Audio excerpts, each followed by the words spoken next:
Could this be the happiest man on earth?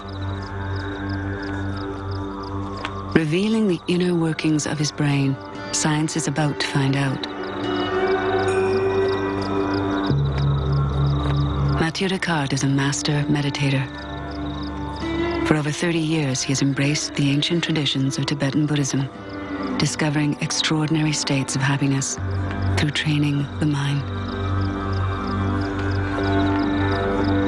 From Buddhist perspective, what we call enlightenment is a perfect knowledge of the nature of mind, the way thoughts arise, the way you can liberate thoughts instead of being enslaved by the thoughts. For Buddhists, happiness is enlightenment. To reach it, Mathieu meditates for up to 6 hours a day. It's a very deep way of being. A way of being that has to do with inner freedom, with inner peace, with freedom from what? From destructive emotions, freedom from anger, freedom from obsession, from jealousy, from pride. Not that you become dull like a vegetable, but you become free, which is very different. Have Mathieu's thousands of hours of meditation created a brain of exceptional abilities? Science will seek the answer. Exploring the ancient limbic system, the emotional brain, home to our most powerful drives. And the prefrontal cortex, the thinking brain that regulates our emotions. The complex interplay of these two regions is the key to understanding happiness, the aim of the meditating monk. Mathieu Ricard began his life an ordinary man, undistinguished in the inner world of emotions. Born into a French academic family, he was surrounded by writers and intellectuals. I met great pianists, I met Stravinsky. With my father, I met great philosophers. My mother was a painter, I met all the great artists in France. I wanted to have their gift for every particular thing, but not necessarily to become what they were. He became a distinguished scientist with a PhD in cell genetics from the fabled Pasteur Institute. Then, in 1967, his life was transformed by a spiritual calling, one that would bring him alongside that famous man of joy, the Dalai Lama. For me, it was much a greater source of inspiration than continuing to find out ourselves divine. Nothing wrong with that, but to spend my life, I prefer to spend my life knowing how my mind works. Mathieu will journey to a laboratory on the other side of the world, where his profound level of happiness will be tested to the extreme. The results will cause scientists to rethink the mystery of our most elusive emotion, happiness. For a millennium, the Buddhist secrets of training the mind were preserved in a time capsule hidden from the world.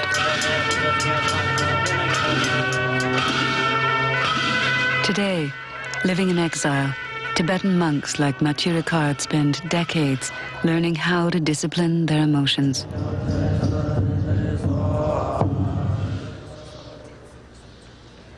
The techniques have been passed down through countless generations.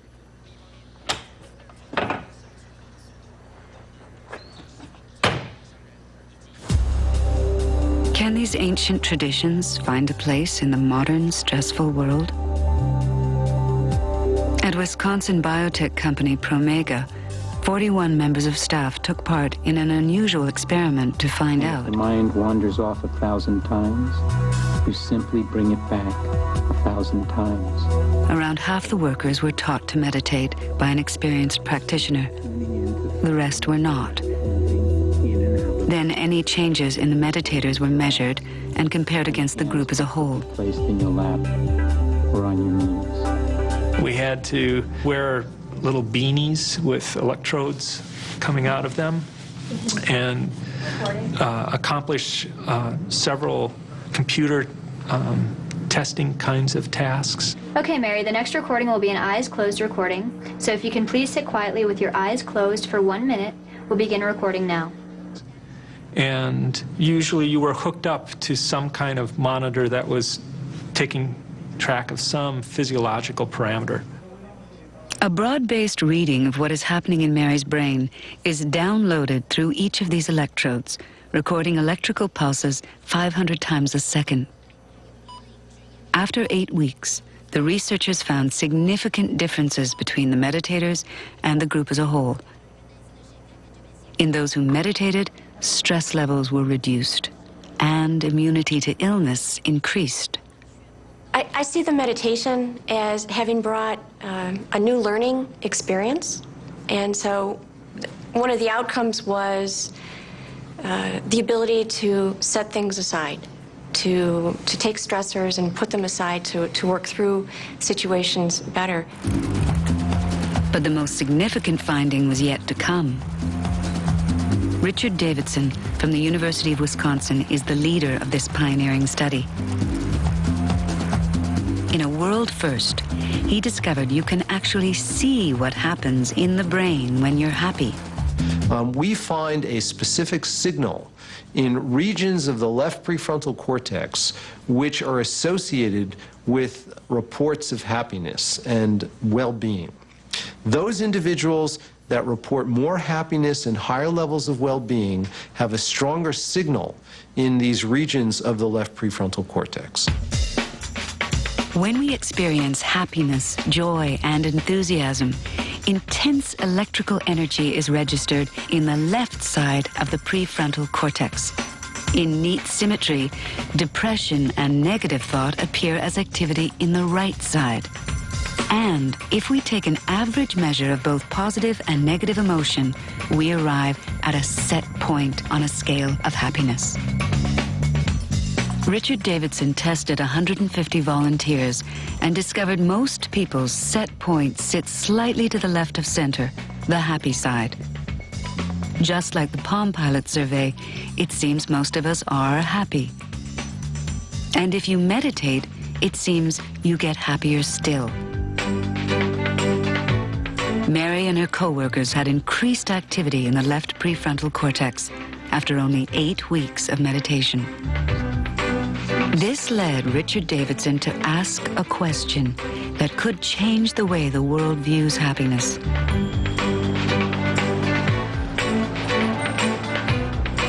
What's happening in the brain of a master meditator who's devoted decades to mental training? This challenge brings the scientist-turned-monk, Mathieu Ricard, from his monastery in Nepal back into the world of science. Okay. And again. Just a solid minute, continue.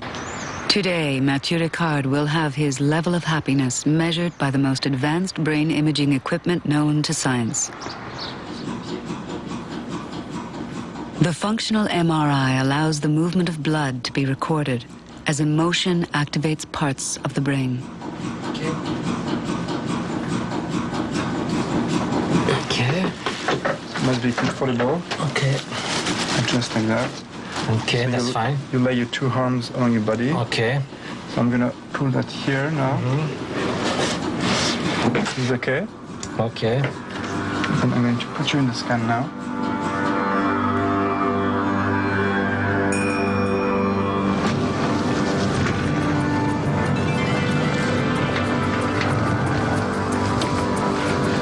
This is an historic study, cutting-edge equipment, monks with singular skills, and emotion under unique examination. Emotion, just like any other complex mental process, involves the coordination among a number of different regions of the brain. Functional MRI allows us to see all those regions together. 3, 2, 1, go. Mathieu's aim is to generate a state of pure positive emotion, a state synonymous with happiness. Is that confusing?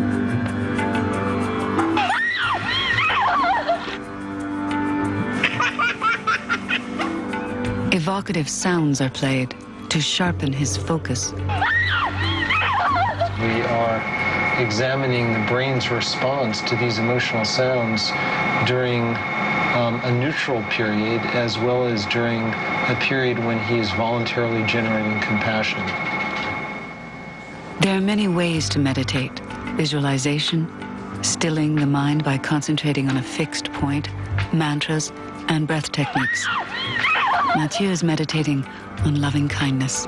It's a state of pure compassion, which is, I think, in Western language, best thought about as a state where loving kindness is just all-pervasive and is generated in a very powerful way. And that is a practice that many of these monks do on a very, very regular basis every single day of their lives.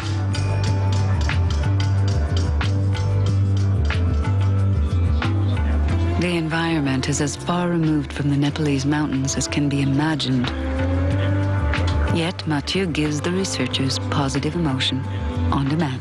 So please just be neutral now, and you'll be hearing the sounds, and then I'll come on to tell you when to switch to compassion. Compassion is about any living creatures, and in a way, this kind of scanner is a very brutal environment for them. So Okay. Neutral. Neutral. We are getting approximately 35 separate slices through his brain every 2 seconds. And we'll use that to examine the functional activity during these different states in response to the emotional sounds. Compassion.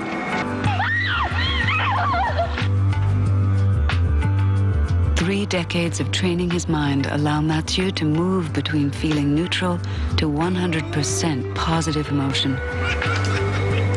The fMRI registers the effect. It's as great a change as night to day. Richard Davidson is being cautious about the results, but already his studies are attracting international attention. The word is, the master meditator's left prefrontal cortex, the happy side, lit up far beyond expectations. The happiness set point was so far to the left, it was off the chart, suggesting happiness can be controlled and dramatically enhanced at will.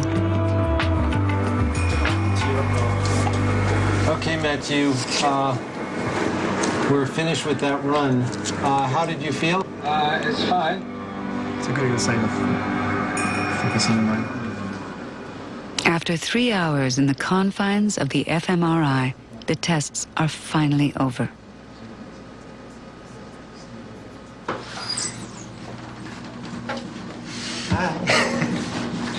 How do you feel? Well, coming out of the cave, This was wonderful. Just wonderful. I think it was okay. Although we won't know the final results for many months, Richard Davidson is excited by their That's findings. from EEG as well. There are very, very, very few other people like him on the planet. In fact, the specific confluence of characteristics that he possesses is truly unique. This research may be in its early stages, but already it's revealing that training the mind can produce significant changes in the parts of the brain at the very heart of happiness. It will put certain emotions on the scientific map, if you will, that have not previously been taken seriously. One of them is compassion. Compassion is a quality of mind, a quality of being, which may have very important functional consequences. The more we know about the brain and emotions, the more we'll be able to help ourselves manage our own turbulent, distressing emotions better. So I think that the ultimate yield will be happier lives for all of us. Of course, not all of us can lead the life of a secluded monk. But new research indicates even short periods of mind training can wire our brains for happiness. All it takes is practice.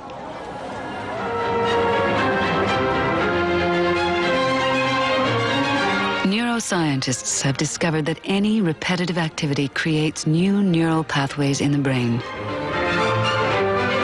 The brain of a violinist, for example, develops neural connections that reflect years of practice. This suggests we're all capable of molding our brains. If you look at a champion swimmer in the Olympics, or if you look at a chess champion, or you look at the first violinist in a world-class orchestra, people at the top of their form, all of those people have practiced at least 10,000 hours or more to get as good as they are. Then the question is, what would happen to a human brain if you did this with certain cognitive skills, if you did it with attention, fine focus, non-distracted attention, if you did it with loving kindness and compassion. So now people who have done 3 years or more of these practices, that is to say, who certainly are at the Olympic level, are coming into labs to have their brain studied to see what the difference is, and some of the differences are quite remarkable. So, is Mathieu Ricard the happiest man on earth? Science suggests he's certainly one of them. And now it seems, like Mathieu, we can all train our brains to think in happier ways. Our mind is like a spoiled brat. You know, all these kind of fancy things and doing this and wanting this, rejecting that. Now we have to find out how the mind works. How the mind from one thought, two thoughts of anger, full blast anger, breaks our own happiness and destroy that of others too. And that only needs, we have to start spending time looking at the mind, how it functions. And we never do that. We always look outside.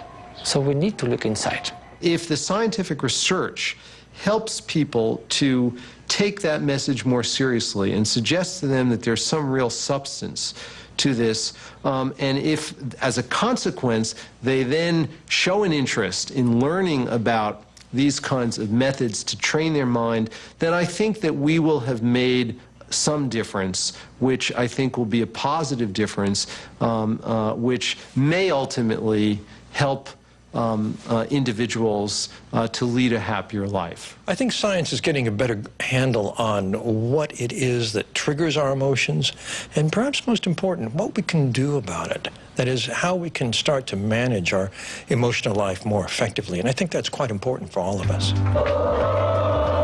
We have long believed we are at the mercy of our emotions. But now science is revealing we each have the potential to enhance our lives in real and measurable ways. Profound happiness, it seems, is in our reach.